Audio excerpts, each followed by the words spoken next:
Esse podcast vai lembrar que ele é patrocinado pela Yapay, pela Elo e pela NetShowme. E, enfim, a gente vai ter uma conversa agora com a Monique Evelli. A Monique já está aí? Ela é fundadora da Inventivos e também ela é Forbes Under 30, uma mulher super da área de inovação. Ela também já foi jornalista, atuou dentro do Profissão Repórter, foi indicada ao troféu Mulher da Imprensa de 2018, né, Monique? E tem uma trajetória aí super interessante para conversar com a gente. Hoje a gente vai falar um pouco sobre inovação, Monique, e diversidade. Seja muito bem-vinda ao podcast. Obrigada a vocês pelo convite. Estava aqui acompanhando o evento, não tenho nem roupa para estar nesse podcast. Consegue dar um oi aí pra gente? A gente não está conseguindo te ouvir ainda. Oi. Estão me ouvindo agora? Agora sim, beleza. Pronto. Maravilha. Muito obrigada pelo convite. Eu não tenho nem roupa para estar aqui nesse podcast, nesse evento maravilhoso.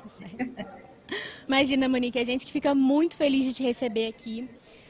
Acho que, bom, para a gente começar a falar um pouco de inovação, né, vale lembrar que muitas vezes as pessoas imaginam que inovação é uma coisa de outro mundo, que inovação é algo que só existe lá no Vale do Silício. Virou uma palavra muito famosa aqui dentro do mundo corporativo, o pessoal costuma falar bastante, virou uma buzzword, mas ela também funciona em vários níveis. Tem muito microempreendedor, muito pequeno empreendedor inovando, e que não é um mistério, né? Muita gente criou uma fantasia ao redor da inovação e que não é bem assim. A gente consegue inovar no mundo real, a inovação também é acessível. Então, para começar, eu queria que você contasse para o nosso público, para a nossa audiência, o que é inovar de verdade? O que é inovação do seu ponto de vista? Boa provocação, tá? Porque para mim inovação é fazer funcionar. Porque assim, estamos no Brasil, a gente tem diversas problemáticas, então estando funcionando, independente se a gente está falando aqui de tecnologia digital ou tecnologia social, ou também uma que eu sempre fico pontuando para as pessoas não esquecer, tecnologia ancestral. Eu sou de Salvador, né, Bahia, sou Nordeste 2 vezes, porque nasci num bairro chamado Nordeste de Amaralina, então independente se é tecnologia ancestral, social ou digital, inovação é fazer funcionar. Está funcionando num contexto que precisa mesmo criar essa solução, ótimo, você está inovando. Nem tudo precisa ser o primeiro ou a primeira a fazer isso ou aquilo. Até porque no mundo, né, minha gente, tem não sei quantos bilhões de pessoas, 7 bilhões de pessoas, não é possível que você acredita mesmo que é a única pessoa que está pensando numa solução como essa. E no Brasil, mais de 200 milhões de pessoas. Então, minha perspectiva vem muito nesse lugar, e você citou uma coisa do Vale do Silício, e eu acho interessante, porque há 3 anos, 4 anos mais ou menos, eu resolvi visitar finalmente o Vale do Silício, de tantas pessoas falarem, e eu fiquei pensando, né, eu tive que vir para a Califórnia para enxergar a potencialidade, reforçar, na verdade, aquilo que eu já sabia e confirmar todas as minhas hipóteses, que o Vale do Silêncio, ou seja, as periferias do Brasil, consegue realmente entregar soluções e inovações em tempo recorde. A pandemia a gente provou isso. Paraisópolis provou isso. Conseguiu, inclusive, vacinar mais pessoas, criar soluções, tecnologias sociais e digitais, mais do que o poder público, por exemplo. Então, é esse olhar que a gente precisa começar a ter, sabe? A gente está olhando para o Vale do Silício, ok, ótimo. Mas também vamos olhar para o Vale do Silêncio, que são as periferias do Brasil. Perfeito, Monique, você falou muito bem. E aí, acho que a gente já consegue até entrar um pouco no tema da diversidade, né? Que quando a gente fala de inovação, a inovação também está muito relacionada a trazer pontos de vista diferentes, trazer ideias diferentes, as pessoas terem mais um pouco desse diálogo e desse debate. Só que isso acaba não acontecendo muitas vezes pela falta, né, de diversidade de gênero, de etnia, de condição social. Acabam se fechando muito as mesmas pessoas nos mesmos lugares. E isso, de certa forma, também atrapalha a inovação, né? Qual que é a sua visão com relação a essa diversidade? Como que ela ajuda a provocar a inovação? A minha pergunta sempre é assim, ó. A gente realmente quer impactar positivamente, socialmente o mundo, ou a gente quer concentrar renda e continuar com os velhos costumes? O que eu quero dizer dos velhos costumes? Machismo, racismo, sexismo e por aí vai. Porque tem uma coisa que quanto mais diverso é um time, a gente já sabe que ganha mais dinheiro. é bom para a empresa, é bom para a sociedade, porque a gente vai criar com mais agilidade, inclusive, essas soluções. Porque minha perspectiva de mundo é diferente da sua, mas é complementar. Não precisa ser divergente só porque eu parto de um lugar diferente do seu. É isso que a gente precisa começar a entender. O quebra-cabeça é de ser algo complementar e não expulsar as diferenças. E eu não entendo ainda porque em pleno século XXI a gente não compreendeu que é bom para todo mundo. Todo mundo ganha. Ninguém sai perdendo quando tem pluralidade. Porque tem a questão geográfica também, né? A questão etária e por aí vai, assim. Isso a gente precisa começar a entender. Se a gente realmente quer acelerar e tornar o Brasil mais inovador, um Brasil mais empreendedor e menos precarizado, a gente precisa iniciar agora. Quer dizer, iniciar muito antes, mas a gente sabe que tem pessoas e empresas que não entenderam, estão entendendo agora. Que bom, tá tudo bem entender agora. Portanto, que comece. Eu sempre fico assim, tá, você não entendeu antes, tudo bem, mas precisa começar agora, não tem mais tempo, porque senão a gente também assina, é péssimo falar isso, mas é uma realidade, o atestado que a humanidade faliu quando a gente não entende essa pluralidade, sabe? Neste exato momento eu estou falando daqui de Austin, no Texas, né? E a situação do ecossistema empreendedor e diversidade, apesar de ser Texas, no sul dos Estados Unidos, Austin ainda assim tem algo semelhante com Salvador nessa construção, sabe? Estados Unidos tem apenas 13% da população negra, o país inteiro. O Brasil tem mais de 50%. Então, porque eu consigo me ver aqui com os investidores que se parecem comigo, com líderes de startups que se parecem comigo, e na publicidade as pessoas se parecem comigo. Como? No universo de 13% no país e mais de 50% no Brasil. E no Brasil eu não consigo enxergar essa mesma proporcionalidade. Então é mais em relação a isso do que qualquer outra coisa. Porque quando a gente fala de representatividade nesse universo, é adoecedor, né? Não é legal ser uma única pessoa preta, ser uma única mulher no espaço, única pessoa que representa o grupo LGBTQIA+. Não, tem que ser proporcional. Então, eu trouxe esse lugar de Austin para a gente pensar mesmo.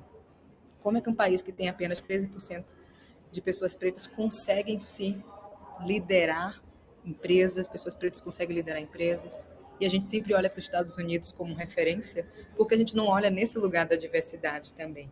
É uma provocação aí, né? Falou tudo, Monique. E aí, também aproveitando que você contou, né, que agora você está aí nos Estados Unidos, falando com a gente diretamente de Austin, eu queria entender também um pouco mais, né, que recentemente você começou um projeto lá em Salvador sobre diversidade também, né? Você assumiu um cargo com o Nubank para ajudar nessa questão da diversidade. E eu queria que você trouxesse para a gente um pouco disso, de como que funciona, quais são as habilidades, as características, as tecnologias, né, que as empresas precisam desenvolver para gerar essa diversidade inovadora dentro das empresas, dentro das equipes. Como que tem sido esse trabalho de vocês também lá em Salvador? Se você puder contar um pouquinho, acho que é super legal. Ter aceito o desafio do Nubank para ser consultora de inovação e diversidade foi uma das grandes alegrias da minha vida adulta até o momento. E eu explico o porquê, assim, não dá mais para a gente ficar no campo das ideias. E o Nubank tem isso de agilidade para colocar na rua, inclusive a parte relacionada à diversidade e inclusão. Então, o primeiro ponto, quando a gente pensa em diversidade e inovação e Salvador, e o trabalho que eu estou fazendo junto com o Nubank, é que a gente deslocou o olhar do que significa inovação no Brasil. A gente saiu de São Paulo. Isso é um ponto importante. Por que não? As grandes empresas não estão em Salvador. As startups, unicórnios, não estão em Salvador, sendo que Salvador é a primeira capital do Brasil, e eu realmente acredito que o Brasil vai recomeçar em Salvador. Esse é o primeiro ponto, deslocar o olhar e as ferramentas e o dinheiro, que fica concentrado apenas no Sudeste, para outras regiões do Brasil, começando por Salvador, subindo ali o Nordeste, por aí vai. O segundo ponto é como é que a gente consegue visualizar que não vamos encontrar os melhores talentos da noite para o dia. Se alguém dizer que eu sou melhor em não sei o que, assim, foi uma jornada de 10 anos. O que eu falo hoje em 10 minutos foi uma jornada que Monique construiu em 10 anos. Até hoje, dos 16 até meus 26, ótimo, ok.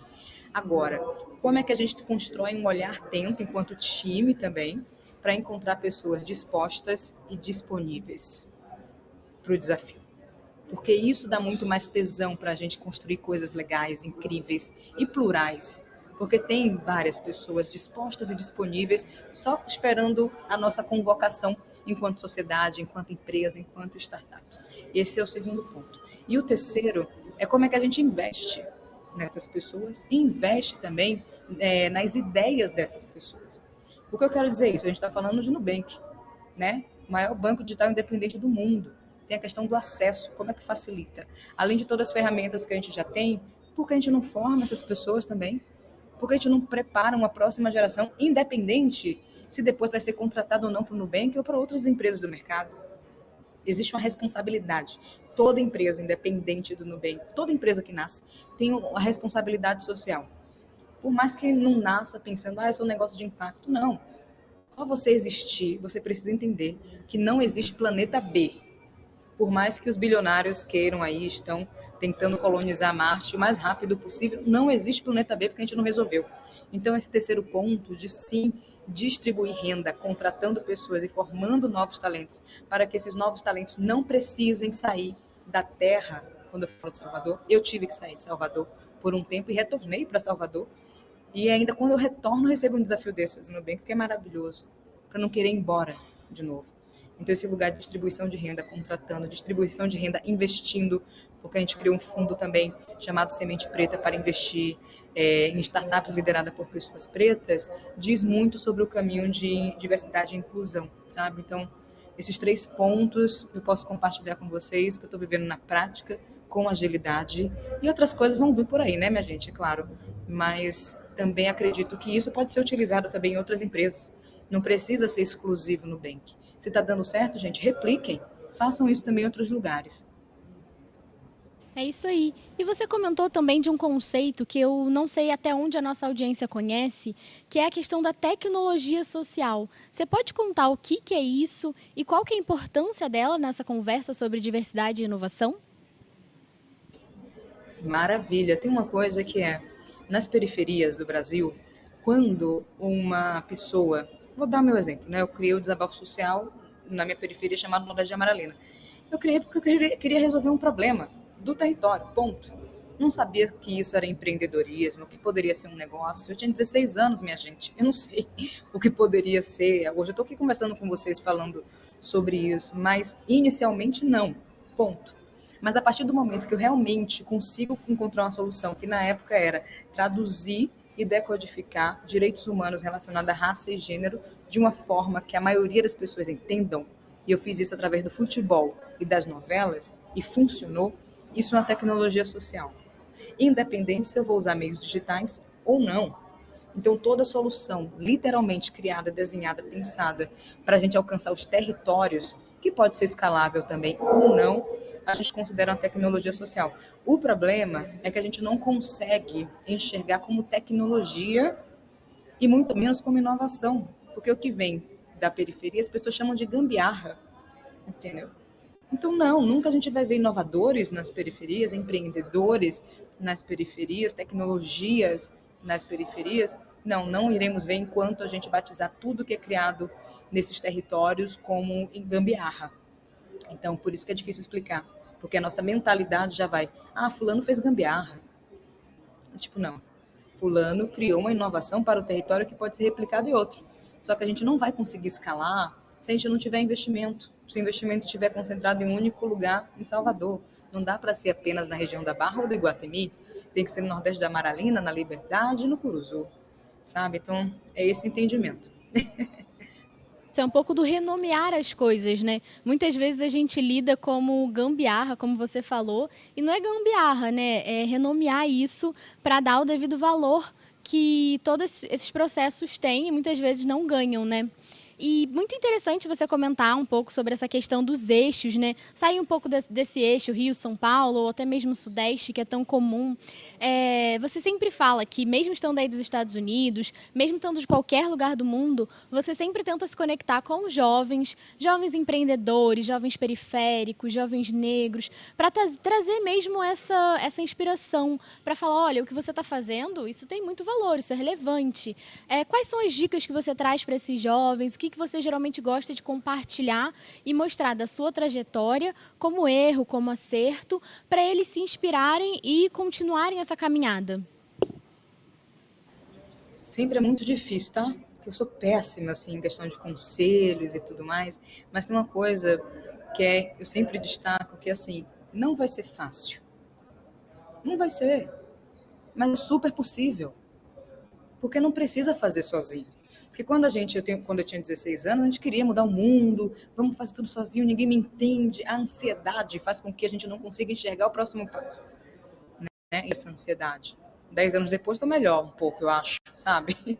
Consigo arquitetar melhor as coisas, criar com mais agilidade também, ter as pessoas certas na hora de convocar para essa missão e por aí vai. Então, esse lugar da ansiedade é que eu tento acalmar os corações e mentes, porque a gente sabe como é. As pessoas precisam, né, ainda assim, infelizmente, ainda mais na pandemia, nesse lugar de sobrevivência, faz com que a gente fique só correndo em círculo e tudo mais, não é um ciclo virtuoso, né? Então, tem esse ponto e uma outra coisa que a gente só espera o resultado final. As pessoas querem que eu fale o resultado final, ou seja, Monique hoje. Mas eu não acho. Monique hoje você procura na internet. Você precisa entender meus bastidores também. Da mesma forma que a minha história importa para eu estar aqui, esse caminho, trilhar esse caminho, a sua também importa. Porque assim tem uma coisa de autoestima. A gente nunca vai se movimentar e dar o próximo passo se a gente não está com a autoestima ok. Isso é uma realidade. A realidade do Brasil.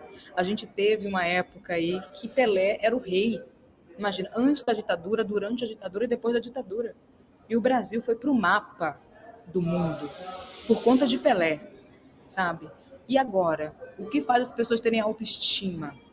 Por mais que não tenha essa figura, porque no dia a dia, né, as pequenas alegrias da vida adulta que a Emicida fala, porque a gente não consegue ter as doses de autoestima para facilitar essa jornada. Então eu sempre tento puxar nesse lugar, porque eu sei que quando a pessoa está com a autoestima resolvida, ela consegue se movimentar mais rápido e com as pessoas certas também. E um terceiro ponto que eu gosto de destacar é como é que a gente faz com que outras pessoas sonhem os nossos sonhos. Porque eu comecei sem dinheiro, entendeu?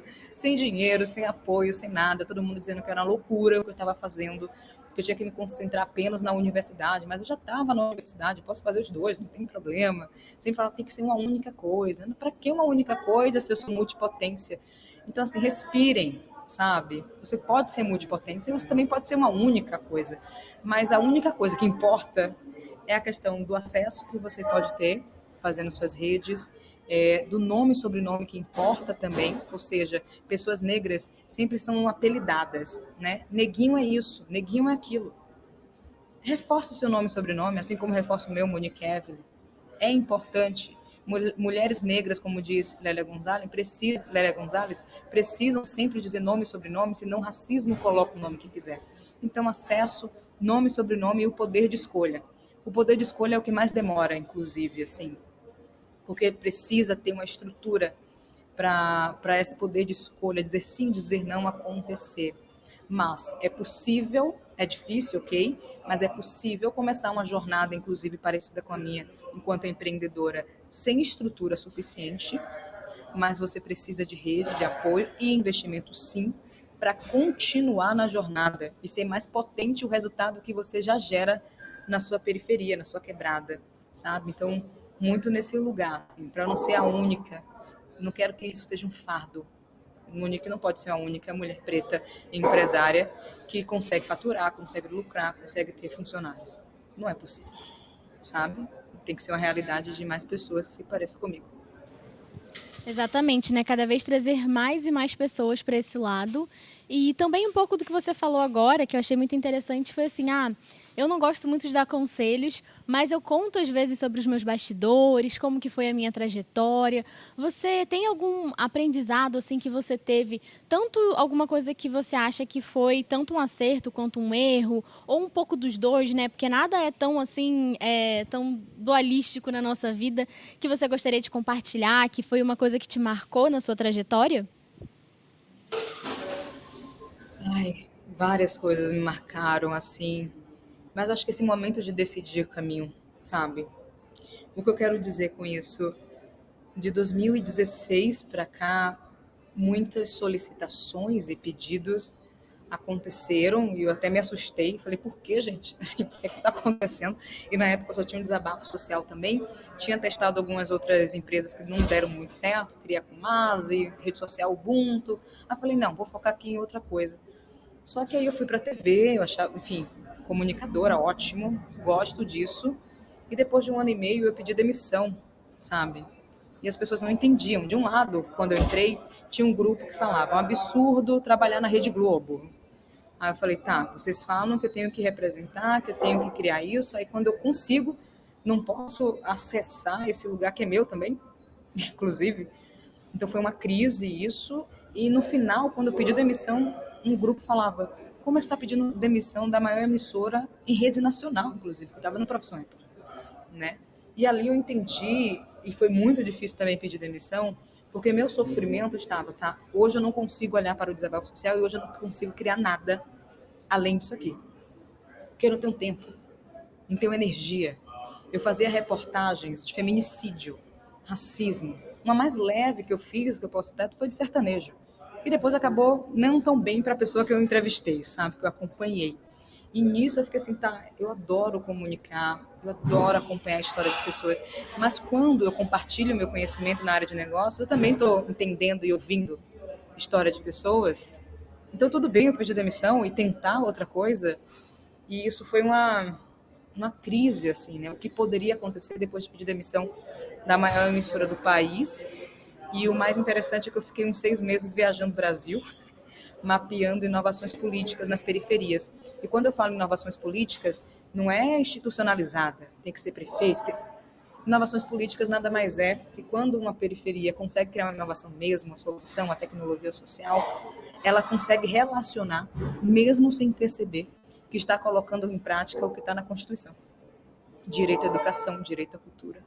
E eu comecei a isso, eu falei, tá, é isso também que eu gosto, mas, gente, eu acho que eu sou dos negócios mesmo, tá? Eu preciso criar uma outra coisa que me dê tanto tesão como o desabafo fez comigo aos 16 anos. E eu estava nessa busca e as pessoas achavam, ah, não, mas você está no auge da sua carreira. E eu falo, gente, assim, eu posso estar no auge porque está dando certo, mas não necessariamente é isso. Então foi uma crise aí de 2017 até 2019 para afinar a rota do que eu realmente gostaria de entregar para o mundo, sabe? Então foi uma fase complexa, decisiva também. Eu passei o desabafo social para outras pessoas tocarem, até pensar o que poderia ser essa outra coisa que me desse muita vontade de fazer. Encontrei agora na pandemia, tá? Que foi a Inventivos, que é uma plataforma de formação de empreendedores nos países de língua portuguesa, e o desafio do Nubank, assim. Fiz outras coisas, claro, consultoria para outras empresas, festivais de música que eu gosto, e agora eu estou numa fase 3 aí, de uma crise boa, posso dizer assim, é caminhando para um lugar do como é que eu posso empreender na área da cultura. Porque pensando em pandemia, eu resgatei muito a minha infância, sabe? E eu queria ser cantora, fiz violão clássico, mas aí eu descobri que eu poderia usar minha voz de um outro jeito. E tenho usado de outro jeito, mas não deixa de ser voz, não deixa de ser potência, não deixa de ser musicalidade, considerando que eu sou de Salvador. Então, tô várias crises e decisões importantes que as pessoas não conseguem visualizar quando eu estou num evento, quando eu estou só postando nas redes sociais. Mas é bom compartilhar aqui com vocês. Com certeza, é que muitas vezes as pessoas só veem aquele resultado final, né? Aquele momento que você já chegou, já alcançou, tá maravilhosa, é Forbes Under 30, mas e o caminho, né? E as decisões que você tomou, as dificuldades, as noites sem dormir, isso acaba sendo mesmo muito pessoal e é bom compartilhar para que as outras pessoas entendam que existem dificuldades, que existem desafios, mas que aos poucos é possível construir um nome, como você falou, né? Da importância de se construir o seu nome, de valorizar o seu nome, trazer isso. E acho que aqui, para fechar um pouco, seria bem legal se você contasse um pouco mais dessa questão do Inventivos, como que foi a criação. Sei aí que teve a coisa toda da pandemia, né? Que as pessoas ainda estão entendendo também bastante essa questão do digital, como conectar tudo, né, nesse cenário. Então, se você puder contar mais um pouquinho do Inventivos pra gente, e aí a gente encerra, pode ser? Com certeza. Olha, a Inventivo surgiu muito de experiências que deram errado, sabe? Isso eu acho que é importante falar. Em 2015, junto com o mesmo sócio que eu estou hoje, Lucas Santana, a gente criou uma rede social chamada Ubuntu, pelo desabafo social. Software livre, era uma discussão que poucas pessoas faziam em relação aos dados. Hoje, claro, está muito mais popularizado, posso dizer assim, sobre a importância dos dados. Agora a gente tem uma lei de proteção de dados, mas na época, eu falando, as pessoas falavam assim, tá, e quem se importa com isso, sabe? Então não deu muito certo, mas a gente teve 16 mil usuários em menos de um ano, mas manter aquilo teria que ser uma decisão, assim, é isso ou outra coisa, a gente decide outra coisa. Depois disso, criei a Kumasi, que era até então, em 2016, o único marketplace no Brasil apenas para afroempreendedores na área de moda e acessórios. Hoje, eu fico muito feliz que está muito mais fácil, tem vários marketplaces. Mas, assim, na época, a gente ficava pensando por que os empreendedores, né, não utilizam a plataforma, inclusive, para potencializar suas vendas, considerando que tem que tirar uma boa foto, considerando que tem que precificar direito e por aí vai. Então, não era só a plataforma. Tinha um lugar de formar antes de oferecer um lugar para vender. A gente falou, não está no momento, eu acho, das pessoas entenderem essa loucura nossa, como não foi em 2015. E a Inventivo surgiu e está muito mais pronta agora, e o momento certo do mundo pensando, tá, o que a gente consegue entregar para as pessoas, eu e Lucas, enquanto só eu e você, tá? Considerando que não há espaço para todo mundo no futuro do trabalho. Por que eu falo isso? E por que eu fiz esse questionamento? Porque nem todo mundo vai trabalhar em grandes empresas, nem todo mundo vai querer se atualizar ou poder atualizar suas habilidades cognitivas e técnicas. Pensando no mundo inteiro mesmo. No Brasil, a questão da educação a gente sabe que é fragilizada. Talvez muitas pessoas vão recorrer ao empreendedorismo, mas como é que a gente faz isso sem ser um empreendedorismo por sobrevivência e sim um empreendedorismo por autonomia? A pessoa quer empreender e precisa de conhecimentos, ferramentas e por aí vai. Então a gente criou uma plataforma do ponto A até o ponto Z, que é esse lugar de formar os empreendedores, considerando que a gente entrega o que os empreendedores precisam além da formação. Rede de contatos? Tem. Quando cresce, precisa contratar pessoas, tem pessoas na comunidade para contratar. Precisa de investimento, dinheiro, crédito, temos parceiros para fazer essas conexões. Então, é um ecossistema mesmo, é uma plataforma de formação de empreendedores, porque visa o ponto a ponto A ao ponto Z. Começamos em agosto de 2020, achando que poderia dar muito errado, porque é o momento do mundo e tudo mais, mas tivemos a grande surpresa que a gente colocou inscrições apenas para pessoas e ultrapassamos mais de 400, assim, né? E o modelo também funciona como modelo de recorrência. Temos um ano aí existindo e fazendo algumas parcerias estratégicas e agora, porque eu reforcei países de língua portuguesa? Porque estamos chegando em Moçambique e em Cabo Verde, né? E fomos chamados para o Web Summit em Portugal, estamos ajustando as questões de datas, porque já é agora também. E por aí vai. Então, Inventivos é isso, né? Como é que a gente potencializa o empreendedorismo por autonomia, oferecendo tudo que o empreendedor precisa para conseguir ser sustentável e, se quiser, ser escalável também. E conectar vários temas aqui. Falamos um pouco de recorrência de novo, conectamos com a questão da educação empreendedora, que é tão importante. Você abordou a questão da inovação, da diversidade. Realmente foi uma conversa super completa, que com certeza trouxe muito insight aqui para o pessoal que está nos acompanhando online. Gostei muito de conversar com você, foi uma super honra. Muito obrigada por participar do nosso podcast, Monique. Foi realmente incrível. Parabéns por toda a sua trajetória. O que fica mesmo é o seu nome, são as suas histórias e as suas conquistas. Muito obrigada, viu? Obrigada a vocês pelo convite. Qualquer coisa, estou pelas redes sociais, só mandarem um oi. Isso. Valeu demais, gente. Isso aí, quer fazer uma chamada para as suas redes sociais? Pode fazer também. Todas as minhas redes sociais são meu nome, tá? Meu nome, Monique Evelyn, está no Twitter, Instagram, LinkedIn, tudo certo.